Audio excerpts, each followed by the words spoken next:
Appreciate everyone joining us for Penn State Football Local Media Day.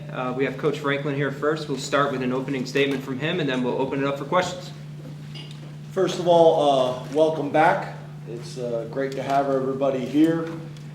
We are going into day 3 of practice.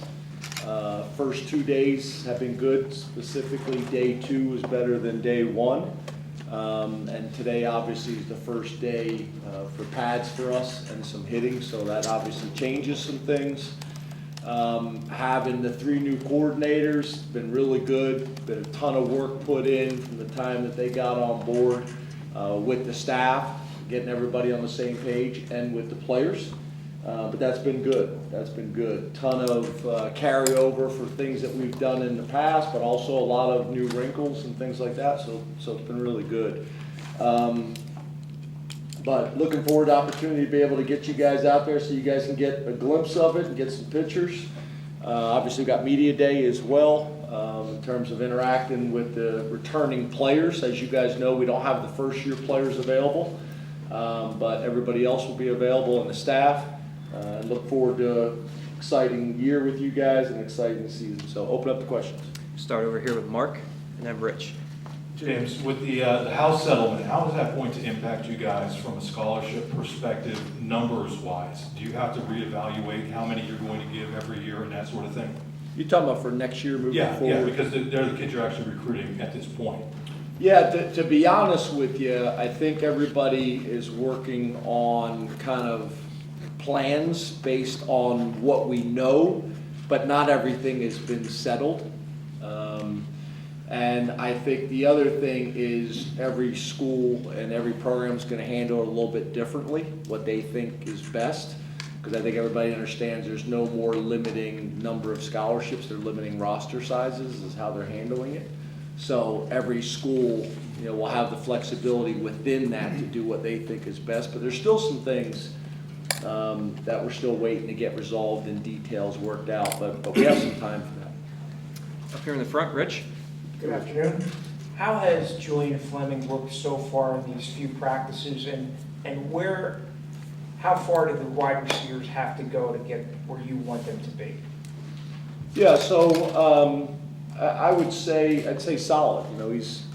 He's been solid. He's been. I think they've all been good at times. It's still obviously a small number of practices and number of plays to truly evaluate. I thought our entire staff as well as team felt like the wide receivers took a big jump in day 2 compared to day 1. And I know a lot of the coaches and players. Jay Reed actually spoke to the team after practice about it. So I thought that was a real positive. But it's just kind of a small pool right now to really base that off of. I'll have a better idea, a week from now. But so far solid, and obviously there's still some steps that need to be taken there for that entire room. Obviously that's been a big question mark for the media and some of the fans. I think the coaching staff and I think the players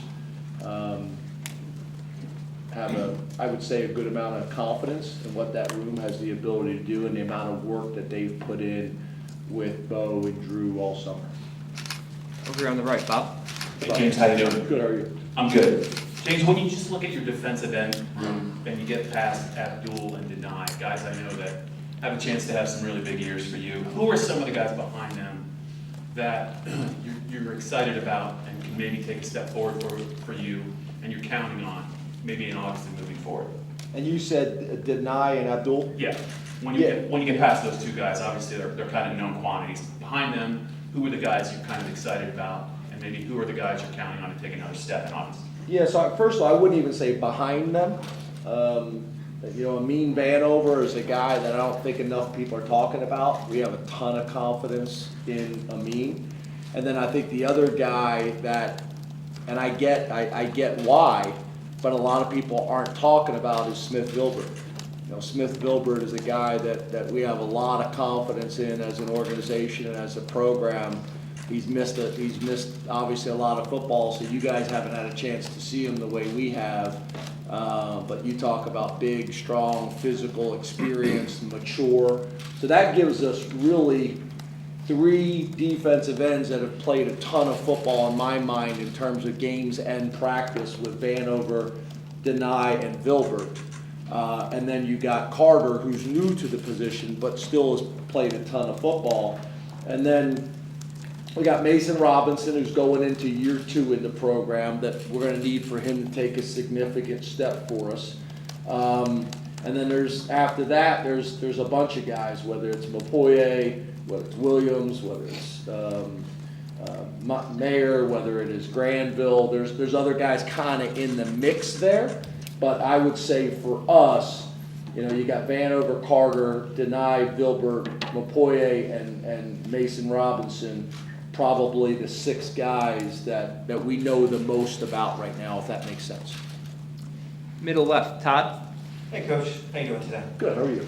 Good. Generally speaking, do you see more progress in the guys from spring practice to camp, physically or mentally? And the ones that kind of jump off the page maybe mentally, does it show itself in command of the playbook or the way that they communicate with their teammates or just the way they carry themselves confidence-wise? Or are there any guys that kind of fit that mold so far that you've seen? Just to be clear, compared to what? No, just what they look like, an individual from the spring to now. Whether but physically you can kind of see that, the differences, but mentally, how do you see guys progressing? Do you generally see more physical or mental progress? And mentally, I got you. how do you see it? Yeah, I think it's probably both. Maybe not the answer that you want, but probably both. I mean, you see changes. A guy that right away to me when we went out on the field on the first day was Tamir. Tamir looked different. He really looked good. You noticed that right away. I think everybody kind of had noticed Rojas already. Obviously, the numbers that have been reported, and just looking at him, he obviously looks different as well. Another guy that a lot of people aren't talking about, but we're excited about, that has really kind of changed his body as well, is Boyer. I want to say Boyer's put on 35, 40 pounds and is really doing some nice things. But I would say that's probably the biggest change in terms of physical appearance. And then in terms of mentally, obviously, is a big jump at the quarterback position. Grunk is really doing some nice things. We think he's got a very, very bright future, and is really taking a step. I think Jackson Smolik has been really impressive in terms of what he's been able to do mentally. Maximizing what he's able to do right now, that's been impressive as well. But I think it's just a combination. Some guys have a lot of room for growth mentally. Some guys have a lot of room for growth physically. But there's a few examples. Right, Tyler. Hey James, how are you? Good, Tyler. How are you? Good. You mentioned Max Granville as one of those guys that you're looking to learn more about. We all are. Can you kind of peel back the curtain as much as you're comfortable doing, and when you realized there was a possibility he could be on this roster, and kind of the final moments with him and his family where this was the outcome, and what you can realistically expect from a freshman who didn't get here until the final week of July? Yeah, he's already flashed in the first 2 days. Athletic, quick, a lot of things you saw in the high school tape, but you don't know if those things are going to show up when they get here. But that's already happened. He also tested really well with our baseline testing with Coach Losi and that staff as soon as he was cleared and able to do that. In terms of the process, we really kind of had no idea until really very late in the process that this was even something they were thinking about. And then there's one thing to be thinking about, there's another thing to actually be able to do it. I think he was taking summer classes to be able to ensure the fact that he'd be able to come at mid-semester, and then I think once he got the classes done and realized he could qualify now and graduate now, that they brought the option up to us, and I think that also triggered to us that they're very serious about Penn State, because they're having these types of conversations with us. But it was pretty late in the process, so then there was a ton of work that had to happen for him in terms of the application process and all that, for us in terms of getting all that documentation, and then also getting him here. Like, I think the same weekend his brother got married, So they had the wedding, and then we're driving here. So there was a lot of stuff that we had to get done in a short period of time. And because of the wedding, he couldn't. It's not like he could even come a couple days early, like was getting here right at the last minute. But so far, first impression, really good. But obviously there's a big difference between running around in shorts and a t-shirt than there is in full pads. So we'll see that today. We'll have a better idea. In the back, Allie. Hey Coach, how are you? Hey, Ali. Jaywan and Ty talked at the end of last season about getting the ball in the hands of the best players, regardless of who that was. How does Coach K subscribe to that mentality, and how are you anticipating seeing that play out with guys like Drew and Bo, Nick and Katron, kind of that third-year class of guys? How do you think Coach K is going to handle just the number of offensive guys he has? Yeah, so I think really you can kind of take two different points right here, talking points from a conversation standpoint. Is explosive plays to me goes hand in hand with getting your best players the ball. I felt like the last couple games of the year you saw a significant change there. So obviously with that kind of went through the interview process. That was a big part of the interview process is production of explosive plays and the data to back it up, not just saying, in an interview, I want to be explosive, the data to back it up. But then also philosophically, how are you going to get your best players the ball? How are you going to get them touches? How are you going to get them touches early in the game? Those types of things was a big part of it. And then again, it's one thing to talk about those things in the process. It's another thing to go watch the film. It's another thing to study the data and make sure that those things are happening. Sometimes easier said than done, depending on the position the guy plays.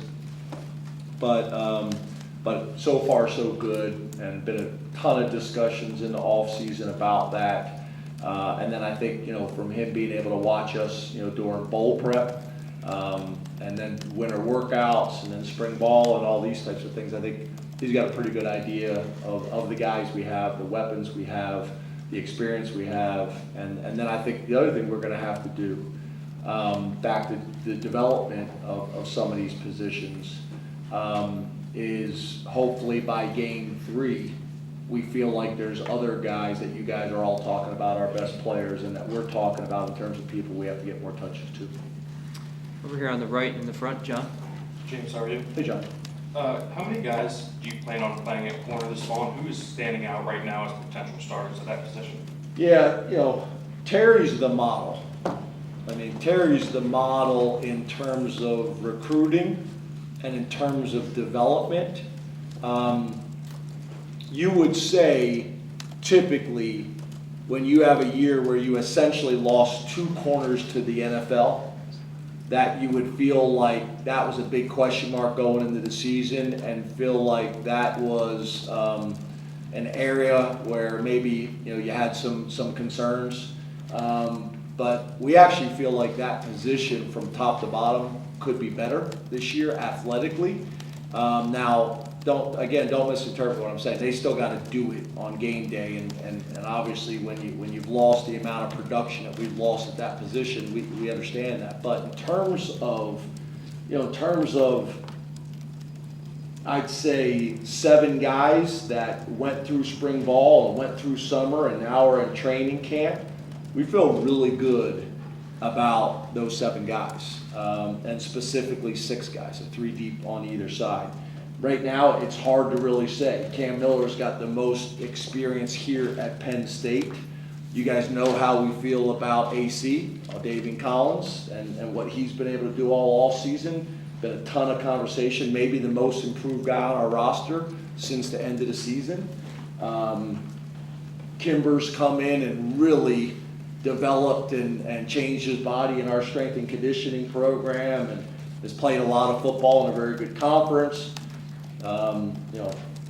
Harris, there's just a lot of guys that we feel good about. Tracy, who we got a ton of confidence in, and Washington, who we got a ton of confidence in, and all those guys have, for the most part, either played, whether it's played here or played at other places. So Terry just does a really good job in terms of rebuilding and retooling that position.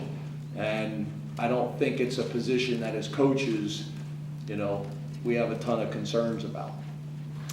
Back Now, up. just to be, again, to answer your question, I just don't know, I don't have enough practices to feel like it's these guys. I think we got a group of players that we feel really good about. Now, somebody's got to separate themselves and be the guy, or we're going to be rotating a lot of high-quality players that we feel good about. Back left, Andrew. Hey, Coach. You guys are putting in, obviously, a new offense with Coach Cornerback. Can you walk us through what the process of installing an offense looks like? And where are you on that timeline? And are you happy where you're at on that timeline? Yeah, and I think you guys have heard me say this before. We're really not in a position in year 11 in the program to start all over.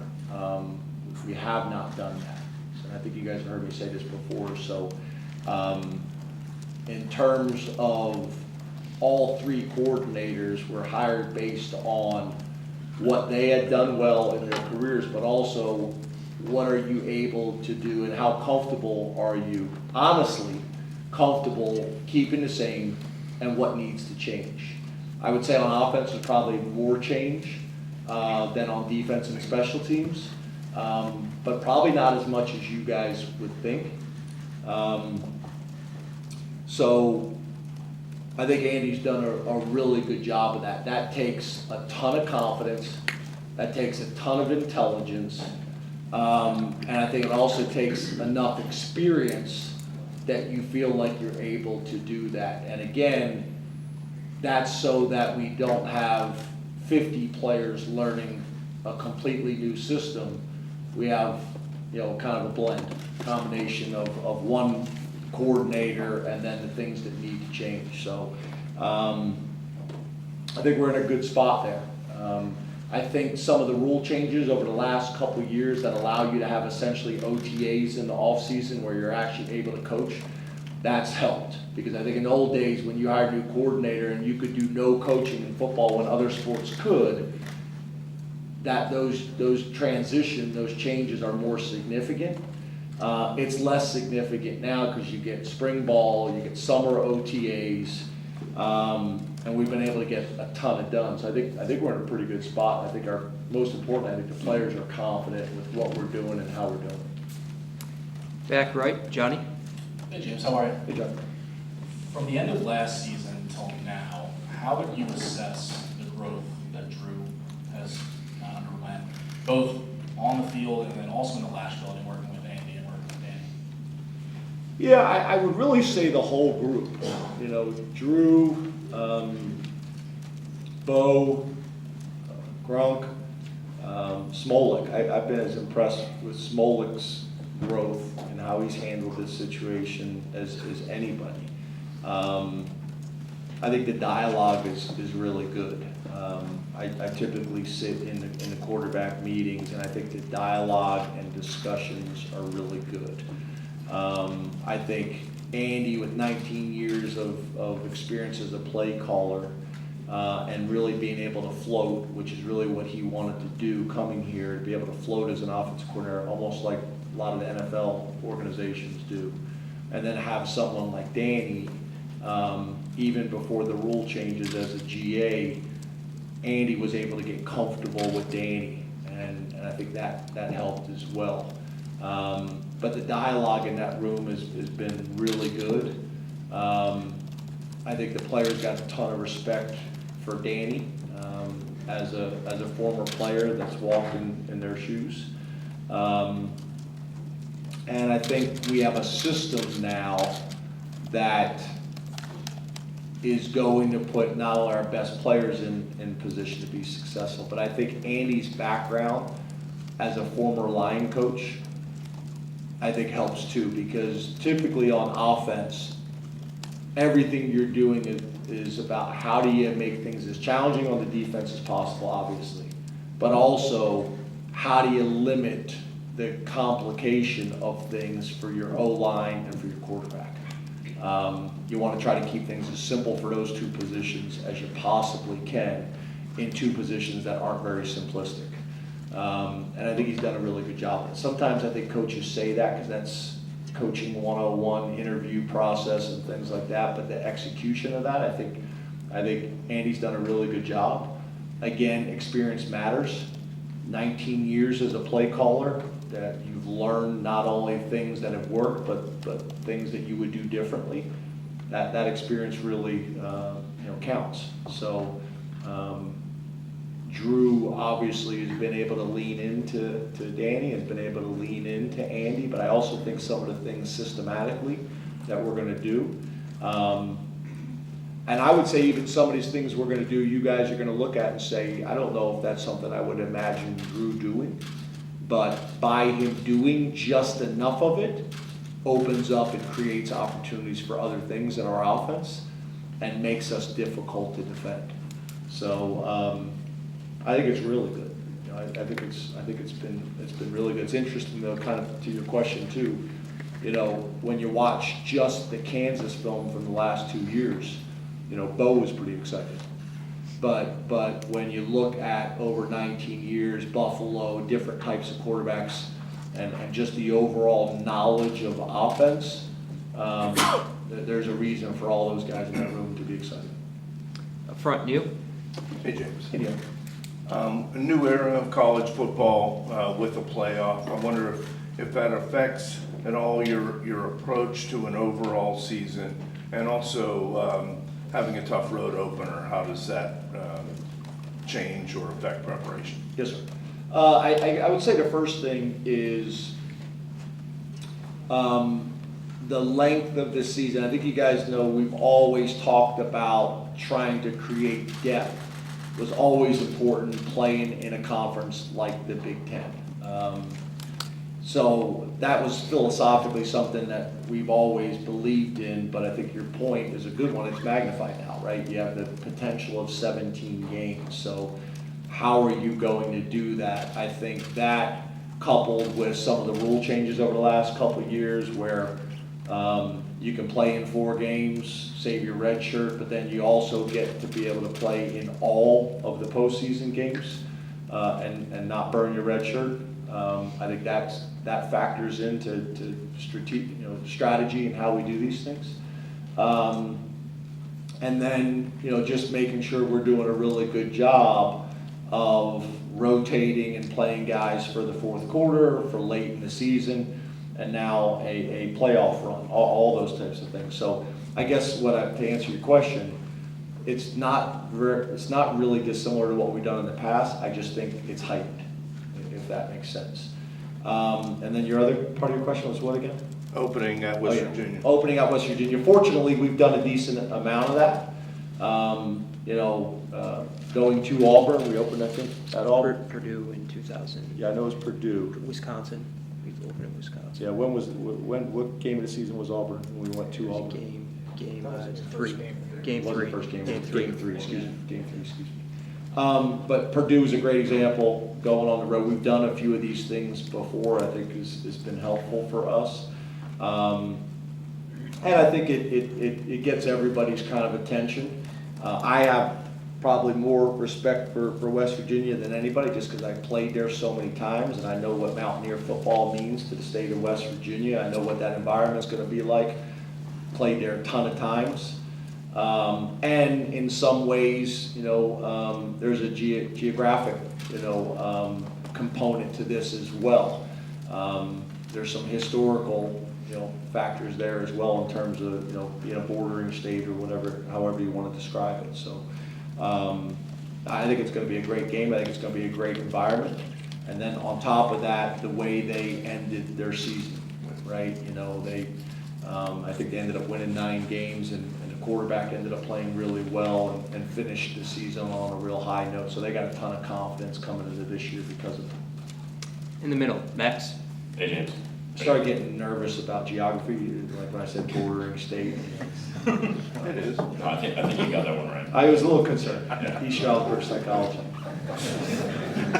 But when we talked in June, you mentioned that there wasn't anybody that stood out enough to be named a captain yet to this point. I'm just curious, with the start of fall camp, where you think the leadership of your team's at? Yeah, we feel good about it.